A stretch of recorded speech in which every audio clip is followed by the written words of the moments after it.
안녕하세요. 오늘 성도님들과 함께 교제하고자 하는 부분은 지난 시간에 이어서 히브리서 12장 15절 이하의 말씀을 교제하고자 합니다. 먼저 성경 본문을 한번 같이 교독하겠습니다. 히브리서 12장 15절부터 29절입니다. 찾으셨죠? 제가 먼저 두 절 읽고 성도님들 두 절 읽고 이렇게 교독하도록 하겠습니다. 히브리서 12장 15절부터 29절입니다. 읽겠습니다. 너희는 돌아보아 하나님의 은혜에 이르지 못하는 자가 있는가 두려워하고 또 쓴뿌리가 나서 괴롭게 하고 많은 사람이 이로 말미암아 더러움을 입을까 두려워하고 음행하는 자와 혹 한 그릇 식물을 위하여 장자의 명분을 판 에서와 같이 망령된 자가 있을까 두려워하라. 너희 아는 바와 같이 저가 그 후에 축복을 기업으로 받으려고 눈물을 흘리며 구하되 버림바가 되어 회개할 기회를 얻지 못하였느니라. 너희의 이른 곳은 만질만한 불붙는 상과 흑운과 흑암과 폭풍과 나팔 소리와 말하는 소리가 아니라 그 소리를 듣는 자들은 더 말씀하지 아니하시기를 구하였으니 이는 짐승이라도 산에 이르거든 돌로 침을 당하리라 하신 명을 저희가 견디지 못함이라.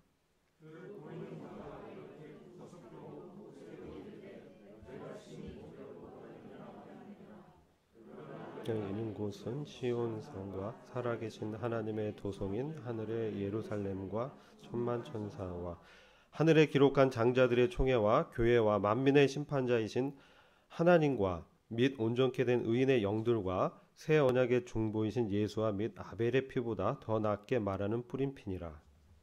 너희는 삼가 말하신 자를 거역하지 말라. 땅에서 경고하신 자를 거역한 저희가 피하지 못하였거든 하물며 하늘로 쫓아 경고하신 자를 배반한 우리일까 보냐. 그때에는 그 소리가 땅을 진동하였거니와 이제는 약속하여 가라사대 내가 또 한 번 땅만 아니라 하늘도 진동하리라 하셨느니라. 이 또 한 번이라 하시면 진동치 아니하는 것을 영존케 하기 위하여 진동할 것들고 만든 것들에 변동될 것을 나타내심이니라. 그러므로 우리가 진동치 못할 나라를 받았은즉 은혜를 받자. 이로 말미암아 경건함과 두려움으로 하나님을 기쁘시게 섬길지니 우리 하나님은 소멸하는 불의심이니라. 아멘. 예, 저희가 12장 말씀을 통해서 신앙의 경주에 대해서 쭉 교제를 해왔습니다. 오늘 읽었던 말씀의 15절부터 29절의 주제는 은혜와 믿음의 목적지라는 주제를 갖고 함께 교제하고자 합니다. 15절 한번 보시면요. 너희는 돌아보아 하나님의 은혜에 이르지 못하는 자가 있는가 두려워하고 이렇게 말씀하고 있습니다. 사실 이 말씀은 지난번 말씀 교제 때 잠깐 나눴지만 사실 이 15절은 14절과 연결되어 있습니다. 이 문맥상 원어적으로 쭉 이게 한 문장으로 되어 있는 말씀입니다. 그래서 14절을 가서 보시면 모든 사람으로 더불어 화평과 거룩함을 쫓으라. 이것이 없이는 아무도 주를 보지 못하리라. 이 말씀 이후에 덧붙여진 그 말씀을 보완하는 그런 말씀입니다. 여기서 우리가 신앙생활에서 신앙의 경주를 하면서 두 가지 큰 목적이 뭐냐? 화평함과 거룩함이라는 것이죠. 그런데 이것은 다른 사람들과의 관계 속에서 말씀하는 거예요.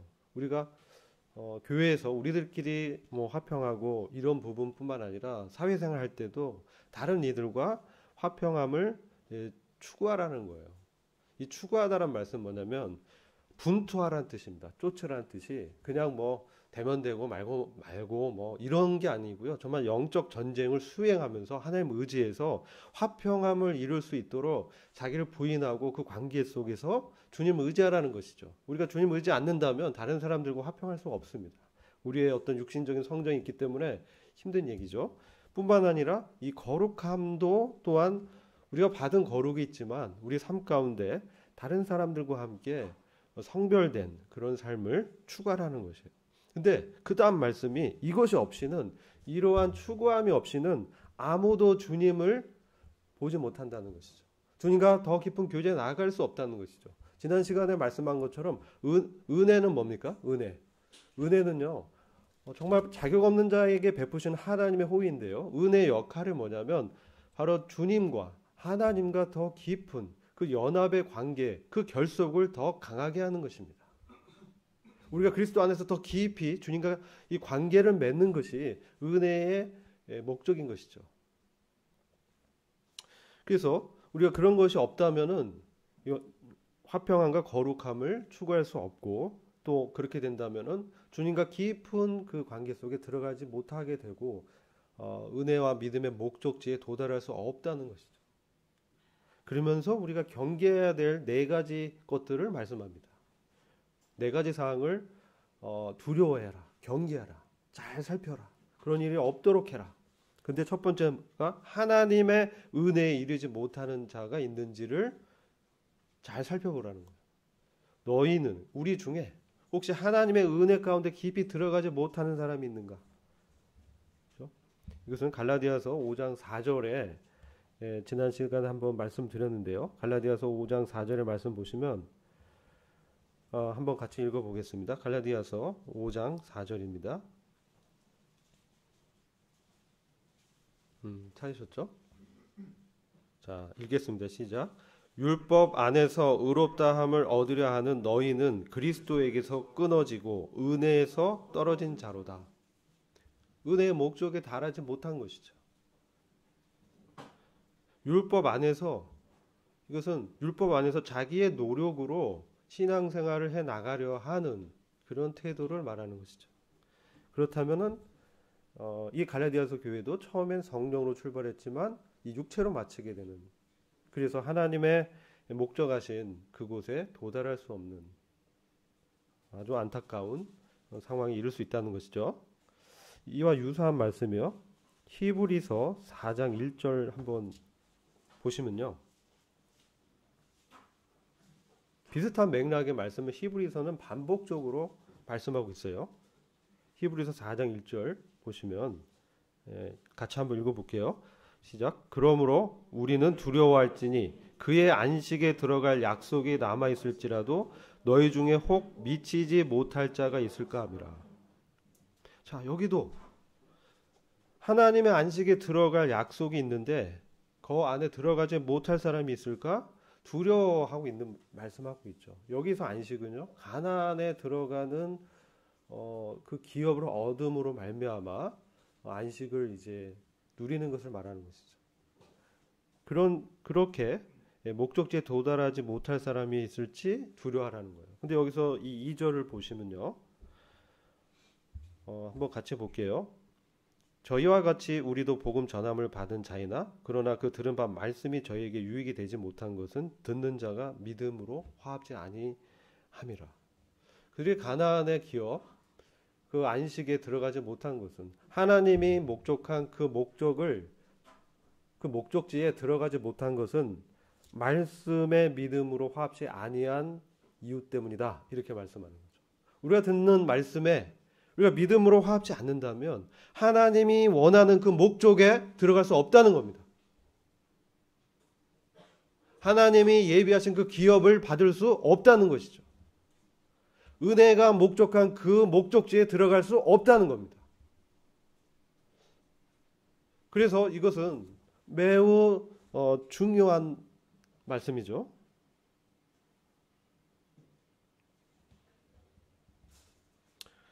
자, 두 번째 또 경고의 말씀은 쓴뿌리가 나서 괴롭게 많은 사람이 이로 말미암아 더러움을 입을까 두려워하고, 이 부분이 히브리서 12장 15절의 후반부입니다. 히브리서 12장 15절 후반부가 쓴뿌리가 나서 괴롭게 하고 많은 사람이 이로 말미암아 더러움을 입을까 두려워하고, 여기 어떤 쓴뿌리가 있습니다. 여러분이 쓴뿌리가 어떤 것이라고 생각하십니까? 상식적으로 뭔가 내 안에 있는 불쾌한 어떤 감정, 어떤 사람이 나의 존재에 대해서 안 좋게 훼손하거나 모독하거나 또 화를 나게 만드는 어떤 그런 말들, 그런 환경들, 그런 것들이 들어왔을 때 내 안에 이제 쓴뿌리가 생긴다. 이렇게 일반적 상식적으로 우리가 생각해 볼 수 있습니다.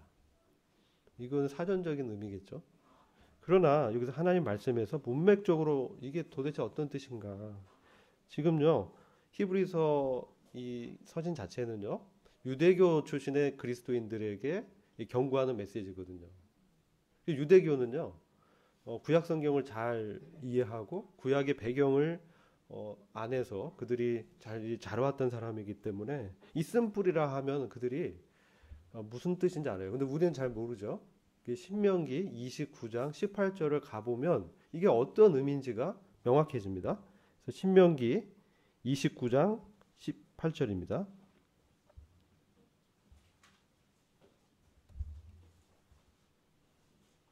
이 신명기 29장 전체는 이제 모세가 이스라엘 민족을 앞에서 설교한 내용입니다. 이걸 다른 말로 팔레스티아 언약이라고 해요. 팔레스틴 언약. 그래서 이 가나안 지역에 들어가기 전에 하나님과 이런 언약의 말씀을 세우는 그런 부분이에요. 그런데 여기서 특별히 18절 이하부터 쭉 보면 우상 숭배에 대한 경계에 말씀합니다.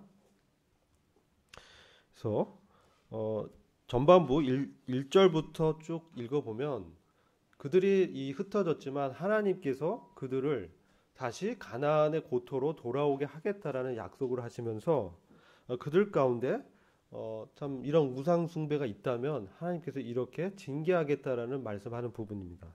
그런데 17절 보면요, 너희가 또 그들 중에 있는 가증한 것과 목삭과 은금의 우상을 보았느니라. 이들이 그 가나안 그 이방 땅에 갔을 때 가나안의 이방인들이 섬기는 우상들이 있다는 것이죠. 바알과 뭐 아세라신가 이런 번영과 뭐 풍요와 쾌락을 추구하는 신들이죠. 이런 것들을 이제 보고 18절 보시면 너희 중에 남자나 여자나 가족이나 집하나 오늘날 그 마음이, 여기가 중요해요. 오늘날 그 마음이 우리 하나님 여호와를 떠나서 그 모든 민족의 신들에게 가서 섬길까 염려하며 독초와 쑥의 뿌리가, 이게 쓴뿌리입니다. 뿌리인데 독초와 쑥의 뿌리, 뿌리인데 이 열매가 독초하고 쓴 쑥을 내는 거예요. 하나님이 받으실 수 없는 열매를 맺는 그 뿌린 거예요. 이것이 생겨나서 19절 보면 이것이 생겨나는데 그 결과가 뭐냐면 이 저주의 말을 듣고도 라고, 이 저주는 어떤 말씀이냐면 우상 숭배를 하면 안 된다. 하나님 외에 다른 신을 섬기면 안 된다. 그리고 그죠? 또 그들과 이제 결혼하면 안 되고 풍습을 같이 섞이면 안 되고, 그런 말씀이에요. 하나님을 섬기는 이스라엘 민족, 선택된 민족으로 어떻게 하나님 섬길지, 그런 말씀을 하시고, 그걸 어겼을 때, 우상을 숨겼을 때는 저주가 따르고 멸망하게 될 것이라는 경고의 말씀, 이 저주의 말을 들었어요. 들었는데 여기서 문제가 생기는 거예요. 그 마음속에 이런 생각을 하는 거예요. 이 쓴뿌리가 있는 사람은, 이게 쓴뿌리입니다. 마음속에 스스로 위로하여 이르길 내가 내 마음을 강팍게 하여 젖은 것과 마른 것을 멸할지라도 평안하리라 할까 염려함이라. 이 개역성경이 어렵게 돼 있죠.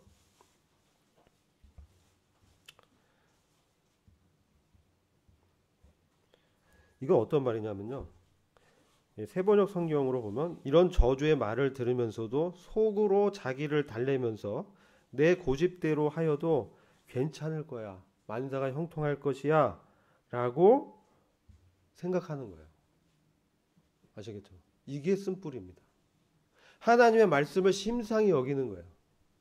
하나님이 경고하고 경계하고 그거 하지 말라고 하고 한 그런 말씀을, 세상에 이런 것들을 취하고 그렇게 하지 말아라, 우상 숭배하지 마라, 세상에 번영을 추구하지 말아라, 세상에 쾌락을 추구하지 말아라, 성별되고 거룩하고 화평함과 거룩함을 추구하라, 이것이 없으면 주를 보지 못할 것이다, 이런 말씀을 들어도 심상한 거예요. 나 괜찮아. 왜 그렇게 생각합니까?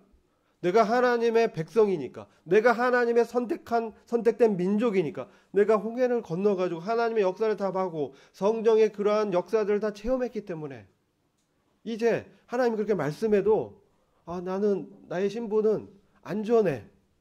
이런 생각하에 그렇게 행하는 거에 대해서 괜찮다고 생각하는 거예요. 쉽게 죄에 대해서 심상히 여기는 이런 것이 쓴뿌리입니다. 내가 불쾌하고 내 마음에 막 불쾌한 감정 이게 아니고요. 죄에 대해서 심상히 여기는 마음의 태도가 쓴뿌리예요. 그런 것들은 이게 발생하면 어떻게 되냐면요. 그런 태도와 이런 것들은 다른 사람들에게 영향을 미쳐서 이 회중이 어떻게 돼요? 영적으로 어렵게 되고 더러움을 입게 된다고 말하고 있어요. 그것을 경계하라는 거예요. 그것을 두려워해라. 그렇게 말씀하고 있는 거예요. 자, 이제 세 번째 또 경계할 대상입니다. 우리가 신앙에 경주를 다 하고 목적지에 도달하기 위해서 우리가 경계해야 할 것 네 가지 말씀드리는 거예요. 그다음 이제 세 번째는 16절에 나오죠. 그다음에 음행하는 것입니다. 성적 부도덕한 거. 오늘날 이런 것들이 팽배하고 있죠. 뭐 지금 동성 간의 결혼까지도 조장하고 있습니다. 그런 것들이 국회에서 통과되고 있고, 그리고 동성 간에 결혼하고 거기서 이제 자녀를 입양하는 법안도 이제 올라가는, 하나님이 정한 윤리와 가정의 질서가 훼손되는, 그렇죠? 그리고 음행하는 거. 이게 이제 세 번째 경계해야 된다는 거예요. 그다음 네 번째 경계하는 것이 속된 사람이 되는 거. 그 사람의 예로서 에서를 들고 있습니다. 에서가 속된 사람이다. 세속화되었다. 에서와 같은 이런 속된 사람이 또 생기지 않도록 주의하라는 겁니다. 여러분 이 속되다는 뜻이 어떤 의미냐면요. 원어적으로 재미있습니다. 표현이. 속되다는 표현이 한 발은요. 사람이 성전에 딱 있는데 한 발은 성전의 뜰에 걸치고 다른 발은 뜰 밖에 걸치는 게 속되다는 뜻이에요. 양다리 걸치고 있는 거예요. 이 속되다는 뜻 자체가. 이게 세속화되는 거예요. 성전에 완전히 떠나지 않고 여전히 한 발은 성전에 딱 걸쳤는데 완전히 들어오지 않는 거예요. 완전히 하나님의 주권에 들어가지 않는 거예요. 그리고 세상에 미련이 있고 세상에 어떤 좋은 것들은 취하려고 하는데 그러면서 그런 가치관을 받아들이고 그런 것들을 관심을 두고 그런 것이죠. 근데 나는 여전히 구원받았으니까 나는 괜찮다. 위로하는 거. 그 마음을 달래는 거. 스스로 그렇게 생각하는 거. 그게 두려워해야 될 하라고 말씀하는 거예요. 그래서 저는 이 말씀을 연구하다가 이게 정말 심각한 부분이구나. 우리가 심상히 여기는 부분들을 하나님께서 그렇게 살면 주님과 깊은 교제 가운데 들어갈 수 없고 은혜가 목적한 그 목적지에 들어갈 수 없다는 거예요. 하나님 나라의 기업을 유업으로 받을 수 없다는 거예요. 그래서 그것은 결국은 그리스도의 심판대에서 부끄러운 구원을 얻게 된다는 것이죠. 가나안에 들어가지 못하고 광야 이 세상에 육신으로 살다가 멸망하게 된 그 유대인들의 전철을 밟게 된다는 것이죠. 우리가 교회로 그리스도 안에서 연합됐다고 말하고 주님을 주로 고백하고 시인한다고 하지만 우리 실제 생활 속에서 이런 태도와 마음으로 간다면요. 구원은 받았지만 상급이 없는 아주 비참한 부끄러운 그런 구원으로 마칠 수도 있으니 그런 사람이 생기지 않도록 너희는 특별히 너희들 이 회중 가운데서 돌아보고 살피고 그런 사람들이 생기지 않도록 조심해라. 이렇게 말씀합니다. 이게 이제 앞에 가면 사실 오버시라는 단어가 있습니다. 그것은 감독하라는 뜻입니다. 그런 사람들이 생기지 않도록 정말 철저하게 감독하고 두려워해라. 그래서 우리가 이런 하나님의 말씀 앞에서 그러면 우리 어떻게 이런 상태에 있으면 여기서 벗어날 수 있을까? 지금 세상이 바쁘고요. 정말 좋은 것들이 많이 생겼어요. 그래서 정말 하나님 없이 살만한 세상을 살고 있어요. 그런데요, 그게 복이 아닙니다. 오히려 힘들고 잘 못 먹고 위험한 상황들이 있고 이럴 때는요, 정말 하나님을 이렇게 간절하게 찾지만 오히려 살기 편하고 내가 괜찮고 하면요, 내 마음을 스스로 위로하고 달래는 거예요. 괜찮다고. 그렇지 않다는 거죠. 우리의 진정한 본향이 어디냐는 거죠. 이 땅입니까? 아니죠. 하늘의 시민권, 그것이 우리의 신분이잖아요. 하늘의 시민이라는 거죠. 우리 주님께서 요한복음 3장에 보면 그분은 이 땅에 사실 때도 하나님과 교통의 그 관계가 계속 이어졌습니다. 그분은 하늘에서 내려오셨지만 하늘에 여전히 계신 사람의 아들 인자로 소개되고 있습니다. 우리 주님께서는 그분의 그 참된 양식은 하나님의 일을 행하고 하나님의 뜻을 이루는 것이 참된 양식으로 주님이 먹을 양식으로 그렇게 말씀하셨습니다. 요한복음 4장에 가면 우리의 목적이 무엇인가? 이것을 놓치면 안 됩니다. 이것을 흔드는 것이 사탄 마귀의 계략입니다. 그래서 이 세상에 빠지게 하는 것이죠. 자, 계속 말씀을 읽어보겠습니다. 우리 에서의 얘기는 지난 시간에 드렸죠. 장자권을 소홀히 여겼습니다. 뭐하고 장자권을 바꿨냐면 팥죽 한 그릇하고 하나님의 기업과 바꿔치기 했어요. 거기 창세기 25장을 자세히 읽어보면 그렇게 말씀하고 있어요. 그가 그 팥죽 한 그릇으로 장자권을 소홀히 여겼다. 당장의 그 배고픔, 죽을 것 같아. 배고파서. 죽으면 정말 죽겠습니까? 안 먹었다고? 그의 시선과 그의 마음에 하나님의 그 기업과 장자권에 대한 게 없었다는 거예요. 그래서 그것을 바꿔치고 그 다음에 이삭이 또 축복할 때에 야곱이 또 술수를 부려서 그 축복까지 야곱이 이제 받게 되죠.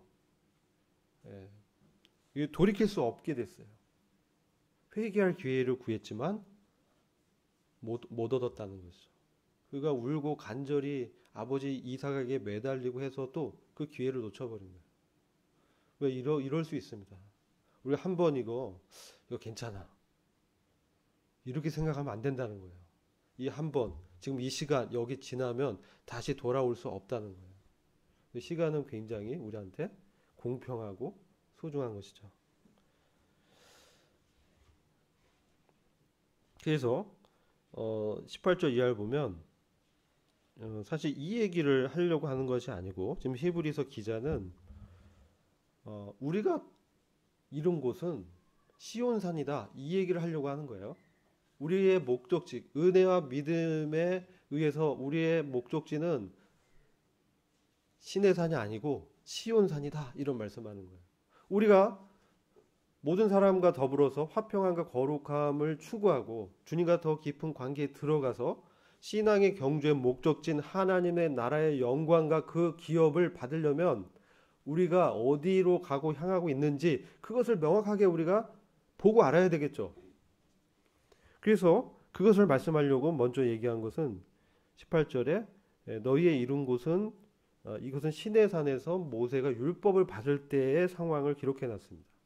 거기에 율법을 받을 때 참으로 폭풍이 불고 번개가 치고 이렇게 두려운 환경이 펼쳐지면서 사람들이 그 산에 올라갈 수도 없고 짐승이 산에 잘못 올라가면 다 죽임을 당하는 그런 상태였어요. 그래서 21절 보면 모세도 이르되 내가 심히 두렵고 떨린다 이렇게 말했습니다. 그러나 우리가 이룬 곳은 우리의 신앙의 목적지는 이런 율법 아래가 아니라는 거예요. 우리가 이룬 곳은 우리가 다다른 곳은 은혜와 믿음의 목적지는 어디냐? 22절입니다. 그러나 너희가 이룬 곳은 시온산과 살아계신 하나님의 도성인 하늘의 예루살렘과 천만 천사와 하늘에 기록된 장자들의 총회인 교회와, 총회인 교회가 맞는 번역입니다. 만민의 심판자이신 하나님과 및 온전케 된 의인의 영들과 새 언약의 중보이신 예수와 및 아벨의 피보다 더 낫게 말하는 뿌린 피니라. 이렇게 우리가 다다른 곳은 먼저는 시온산이라고 말하고 있어요. 그럼 시온산이 어디에 있습니까? 시온산 많이 들었죠. 시온이란 말. 근데 정작 이제 시온이 어딘지 잘 모르죠. 그래서 저도 이제 시온산 한번 찾아봤습니다. 성경의 시온산에 대해서 말씀하는데 시편 48장 1절부터 3절 보시겠습니다. 시편 48장 1절부터 3절 말씀 찾으셨나요? 찾으셨으면 같이 한번 읽어보겠습니다. 자, 시작. 여호와는 광대하시니 우리 하나님의 성 거룩한 산에서 극진히 찬송하리로다. 터가 높고 아름다워 온 세계가 즐거워하며 큰 왕의 성 곧 북방에 있는 시온산이 그러하도다. 하나님이 그 여러 궁중에서 자기를 피난처로 알리셨도다. 여기서 큰 왕의 성, 즉 예루살렘 성이 있는 곧 북방에 있는 그 산이 시온산이라는 거예요. 예루살렘 성의 그 터가 사실은 시온산의 터예요. 근데 그 역할이 뭐냐? 하나님의 거룩한 성이라는 거죠. 그리고 이 여러 궁에서 바로 이 시온산이 피난처다. 그곳에 하나님 계시다는 것이죠. 그래서 거룩한 하나님의 은혜를 베푸시는 피난처가 시온산이다라는. 그리고 이사야서 24장 23절 보실게요. 이사야서 24장 23절.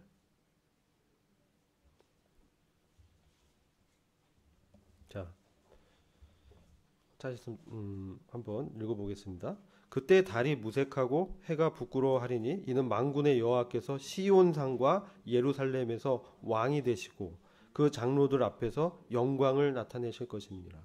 이때는요, 바로 하나님의 그 천년 왕국이 이 땅에 세워질 그때입니다. 그때 바로 하나님께서 영광의 보좌를 펼치실 그 장소가 시온산이에요. 그렇게 말씀하고 있어요. 그리고 요엘서에서도 이 말씀을 하고 있어요. 요엘서 2장 32절이에요. 요엘서 2장 32절. 같이 한번 읽어볼게요. 요엘서 2장 32절. 자, 시작. 누구든지 여호와의 이름을 부르는 자는 구원을 얻으리니 이는 나 여호와의 말대로 시온산과 예루살렘에서 피할 자가 있을 것이며 남은 자 중에 나 여호와의 부름을 받을 자가 있을 것임이니라. 여기도 주님의 이름을 부르는 자는 구원을 얻는데 바로 시온산과 예루살렘이 하나님의 피난처로 소개되고 있습니다. 시온산이 어떤 산인지 구약에서 살펴봤죠. 그래서 시온산이 실제 지상에 있는 땅이라는 거예요. 상상 속에 어디 하늘에 있는 뭐 그런 게 아니고요. 실제 지상에 있는 어떤 지역이에요. 땅입니다. 그리고 메시아 왕국이 세워지는 천년 왕국의 중심지예요. 우리가 이룬 곳이 바로 그러한 곳이라는 거죠. 근데 이 기원이 되는 이 시온산의 기원이 되는 것이 우리가 아까 사무엘하 24장에서 교제를 한 말씀인데요. 바로 여부수 사람 아라우나의 타작마당이에요.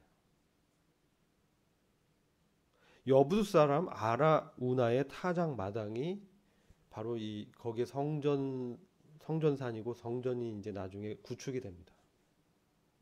그래서 거기가 시온산이에요.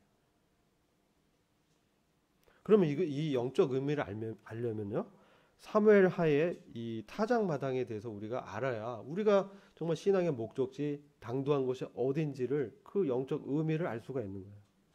우리 피난처고 구원의 장소고 하나님의 은혜가 있는 곳인데 도대체 어떤 사건이 있었길래 우리가 당도한 은혜와 믿음의 목적지가 시온산이라고 말하고 있느냐는 것이죠.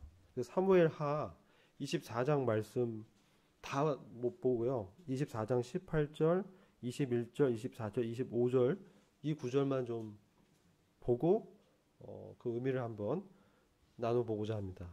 24장의 배경은 사무엘하의 마지막 장인데 다윗의 일생에 있어서 중대한 두 가지 범죄를 행했습니다. 첫 번째는 우리아의 아내 밧세바를 취하고 우리아를 죽인 것이고 두 번째 중대한 범죄가 24장의 인구조사 사건입니다. 밧세바를 범한 사건으로는 그의 집안이 이제 칼이 끊기지 않고 그가 밧세바를 통해서 낳은 자식이 죽었습니다. 그리고 계속 그 다윗의 자녀들이 분쟁이 일어나고 다 죽게 되고 칼이 정말 끊이지 않게 되고요. 압살롬한테도 쫓기게 되고 엄청난 고난을 당했습니다. 이제 이 두 번째 범죄는 다윗이 이제 그 다윗의 그 나라 이스라엘이 강성해지고 강해졌어요. 그리고 하나님으로부터 그 언약을 받았죠. 너희 집안에서 하나님의 임재와 그 왕권이 이스라엘 왕권이 영원히 거한다. 이런 약속도 받았어요. 그리고 이제 하나님의 그 전에 대한 갈망도 있었어요. 그래서 다윗이 마음이 굉장히 우쭐해진 거예요.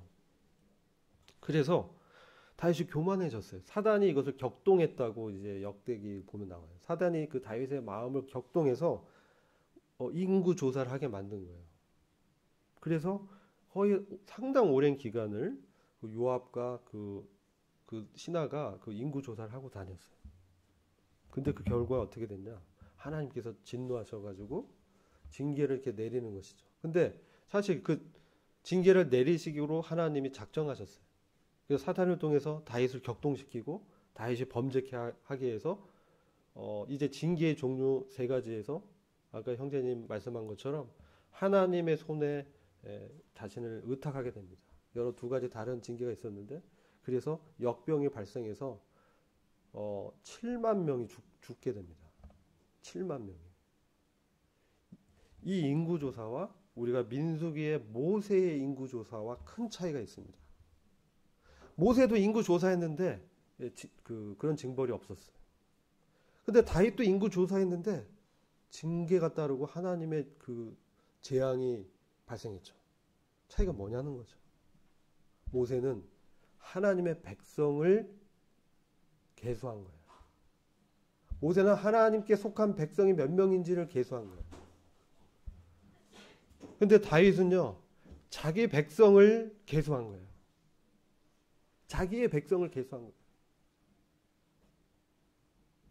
그 하나님의 그 나라를 튼튼하게 하기 위해서 이 백성이 하나님의 백성이라는 것을 망각한 것이죠. 그래서 그래 너가 아무리 세도 내가 이렇게 한번 치면 7만 명이 줄어버린 거예요. 그러니까 뭡니까? 다윗이 강성해지고요. 다윗이 그 영화롭게 된 것은 순전히 하나님의 은혜라는 거예요. 하나님의 주권이라는 것입니다. 근데 그것을 우리가 착각하고 이게 마치 우쭐해지고 교만해지고 그래서 우리가 어떤 것을 잘 이루고 성취했을 때가 더 위험합니다. 내가 섰다고 생각했는데 사실 넘어지게 되는 거예요. 그래서 이런 재앙이 이 역병이 멈추는데 하나님께서 선지자를 통해서 여보스 사람 아라우나의 타작 마당에서 제사를 하나님께 지내라고 그렇게 이제 방법을 알려준 거예요. 그래서 이 여부스 사람 아라우나가 이제 타작 마당이 있는데 그것을 왕이 요청하니까 그냥 그저 주려고 했는데 왕이 대가를 주고 그걸 사고 소를 같이 사서 거기서 번제와 화목제를 드립니다. 그제서야 하나님의 징계가 재앙이 멈추는 것이죠. 이게 이제 사무엘하 24장의 배경입니다. 그럼 이것이 이 타작마당이 뭐냐는 것이죠. 근데 이 지역이 역사적으로 가면 바로 이 위치가 성전산의 위치고 거기 성전이 세워집니다. 시온산이 이곳이라는 것이죠. 시온산의 기원이 성전산이고 하나님의 성전이 있는 산이고 그 기원이 여부스 사람 아라우나의 타작마당이라는 거예요. 타작마당에서 뭐 합니까? 밀보리를 수확할 때 거기서 타작하는 거예요. 그래서 사람들이 공동으로 그걸 사용하고요. 농한기 때는 어떻습니까? 거기에 사람들 모임의 장소예요. 근데 거기서 이제 하나님께 번제와 화목제를 드린 것이죠. 번제는 뭡니까? 자신을 태워서 희생제로 드리는 거예요. 예수 그리스도께서 이들의 죄, 자기 교만해지고 자기들의 의를 붙들고 높아지려고 했던 교만한 사람들의 죄를 주님이 담당하신 것이죠. 그렇죠? 자신이 성전이시잖아요. 자신의 몸이 그리스도의 몸이 성전입니다. 자신의 몸을 내어드리신 것이죠. 그리고 거기서 또 화목제를 드렸어요. 주님의 희생의 근거에서 하나님과 우리가 화목해 될 수 있다는 것이죠. 하나님이 우리를 보실 수 있는 것이고 하나님의 그 거룩과 화평을 우리가 누릴 수 있게 되는 것이죠. 우리가 하나님의 은혜에 이르지 못하고 그리고 이렇게 세속화되고 세상과 하나님 나라 간에 양다리 걸치고 난 안 그런 것처럼 생각하면서 내 마음을 달래면서 여전히 마음은 세상의 것을 추구하고 있는데 하나님께서 그것을 모르지 않으신다는 거예요. 다 알고 계신 거예요. 세상의 어떤 번영과 그 우상을 추구하고 있으면서 여전히 그것이 하나님을 섬기는 것이라고 말은 하지만 그 마음은 여호와에게서 떠나서 그렇게 하고 있다면요. 우리는 이 시온산에 나가야 돼요. 그리스도 의지해서 다시 나가야 됩니다.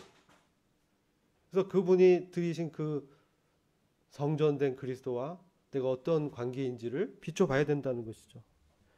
이런 문제를 해결하지 않으면요. 우리는요. 주님의 기업을 받을 수가 없는 거예요. 여기 마지막에 보면 진동치 못한 하나님의 나라를 받았은즉 이렇게 돼 있어요. 과거형으로. 근데 보면 이게 현재형으로 돼 있습니다. 사실 이 동사를 보면 하나님의 나라를 우리가 받는데 우리가 그러한 아까 말씀드린 이러한 태도로 세상과 짝하는 세속화된 태도로 산다면 하나님의 왕국을 받을 수 없어요. 그래서 우리에게 뭐가 필요해요? 은혜가 필요한 거예요. 다시 우리가 주님의 은혜를 의지해서 내 안에 그런 것이 있다면 하나님께 고백하고 다시 하나님과 화목하라는 거죠. 고린도후서 5장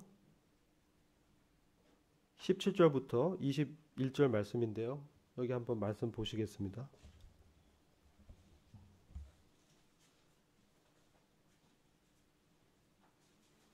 5장 17절 고린도후서 5장 10절 보면 제가 읽겠습니다. 그런즉 누구든지 그리스도 안에 있으면 새로운 피조물이라 이전 것은 지나갔으니 보라 새 것이 되었도다. 우리는 새로운 피조물입니다. 그리스도 안에 있으면 우리는 완전히 본성이 바뀐 자예요. 하나님의 그 거룩한 본성이 심겨졌습니다. 그렇죠? 그리고 우리가 물과 성령으로 거듭났다라는 것이죠.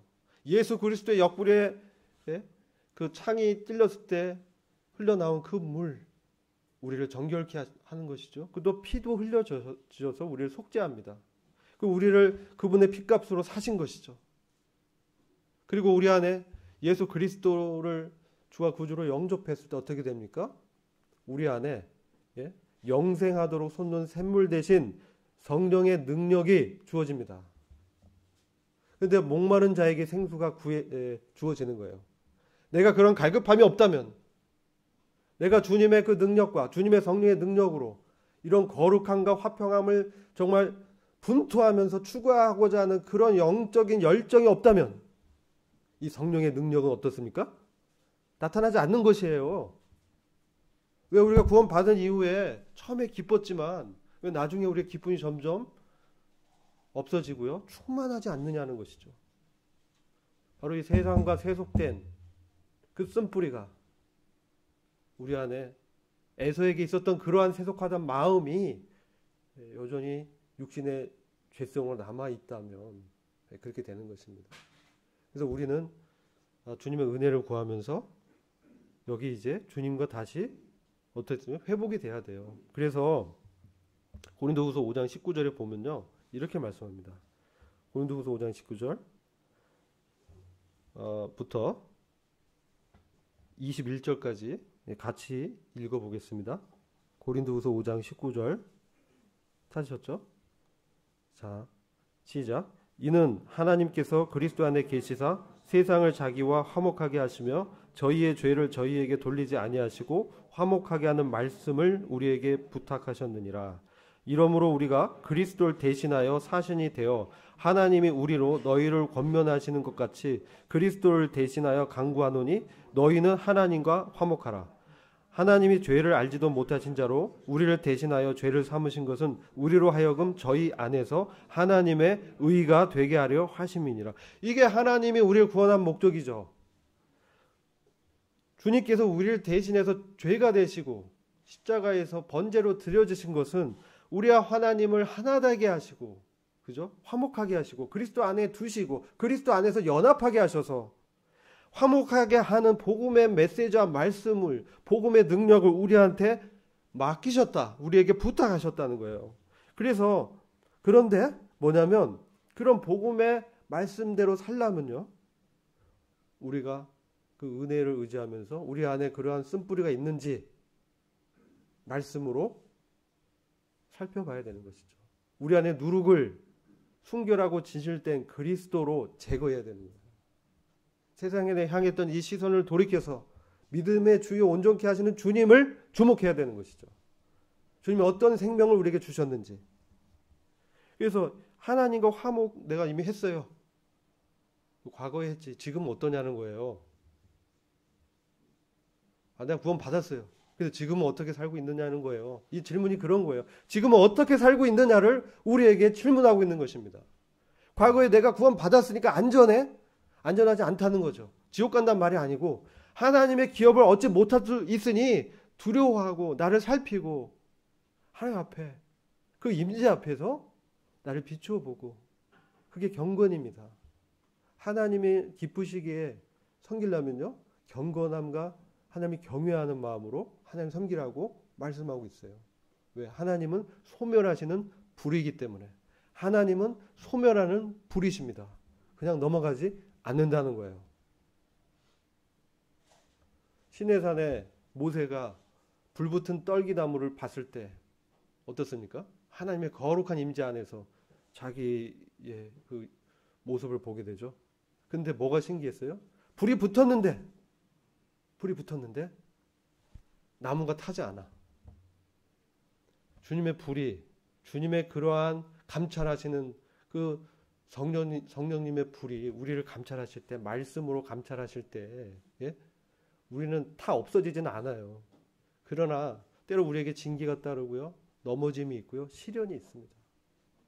우리를 더 강하게 하고, 우리를 유익하게 하고, 우리를 더 하나님의 유업을 받기에 더 합당한 그 기업을 하나님과 같이 다스리고 통치할 자로 부르셨기 때문에, 하나님의 아들들로 그리스도의 공동상속자로 부르셨기 때문에 우리에게 그 시련도 주시고요, 우리를 더 강하게 하시고요, 그 신분에 합당한 사람으로 우리를 세워나가시는 것이 하나님의 은혜입니다.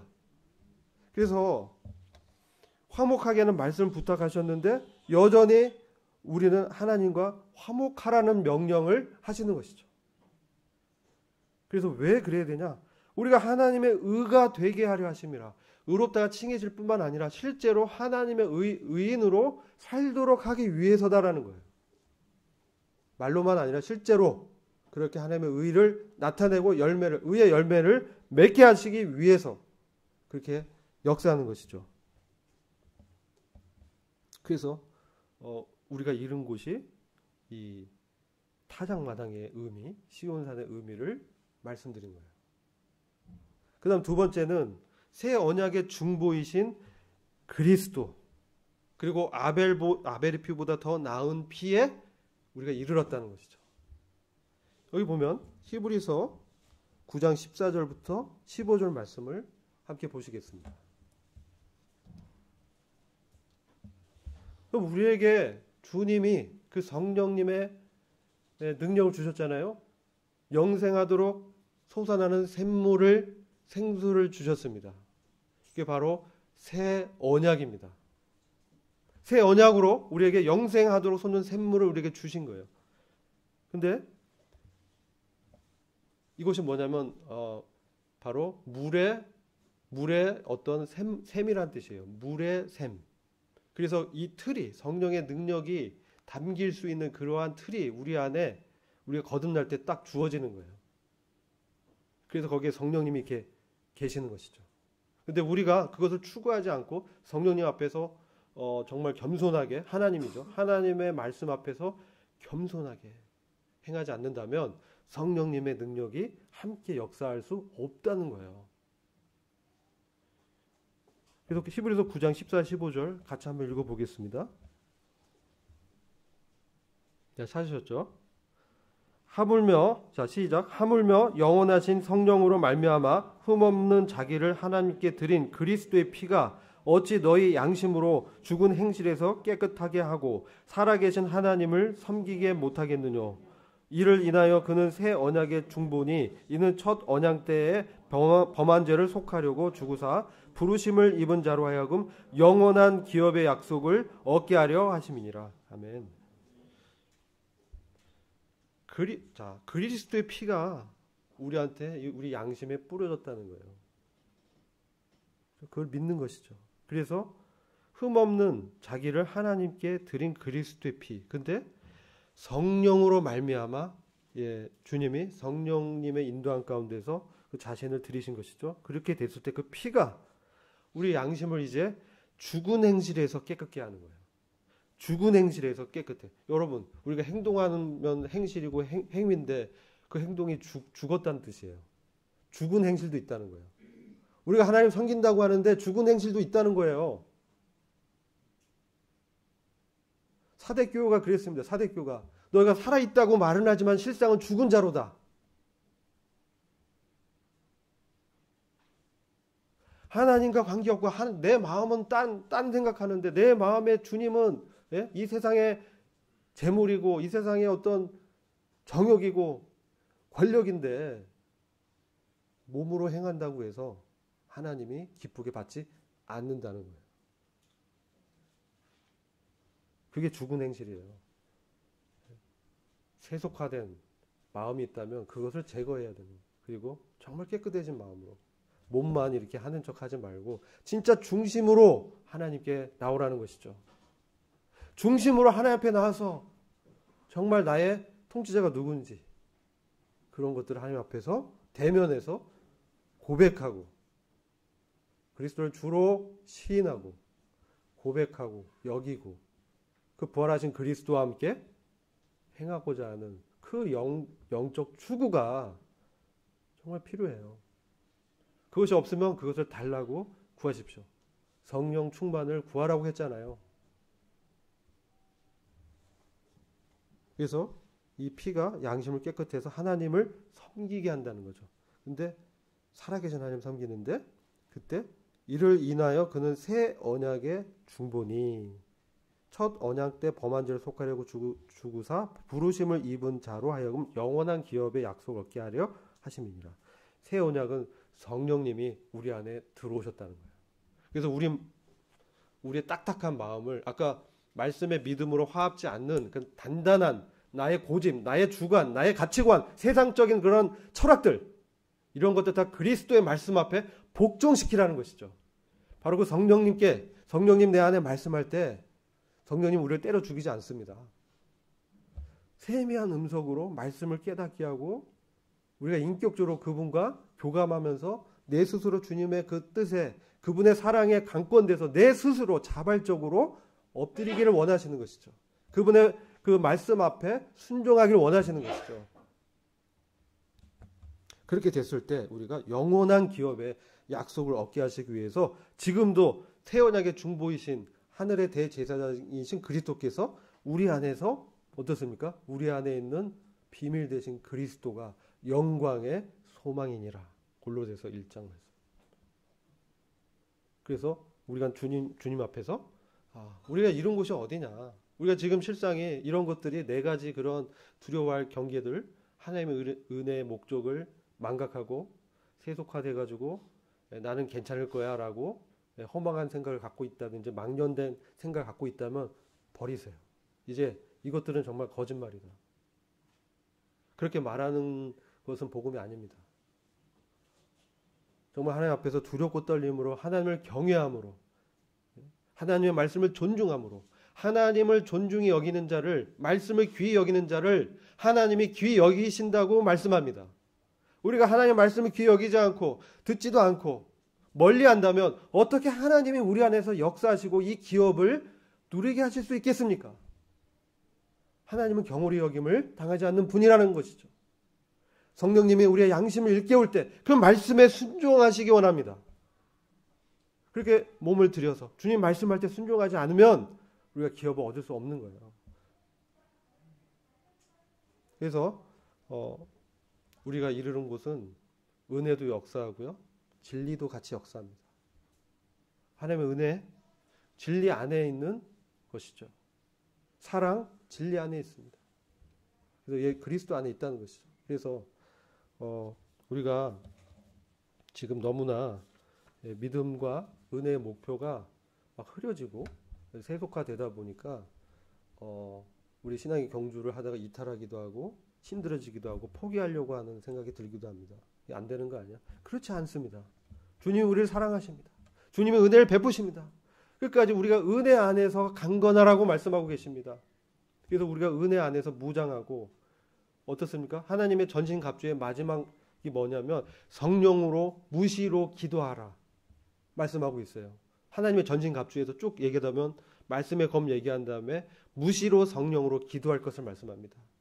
우리가 그런 상황에 있다면 시도 때도 없이 하나님께 성령으로 구하는 거예요. 내가 이런 마음이 있습니다. 주님, 내가 이런 연약이 있습니다. 주님, 나를 긍휼히 여기시고 나에게 성령님의 능력으로 충만케 하여 주십시오. 하나님의 은혜가 다시금 나한테 회복되게 역사하게 하십시오.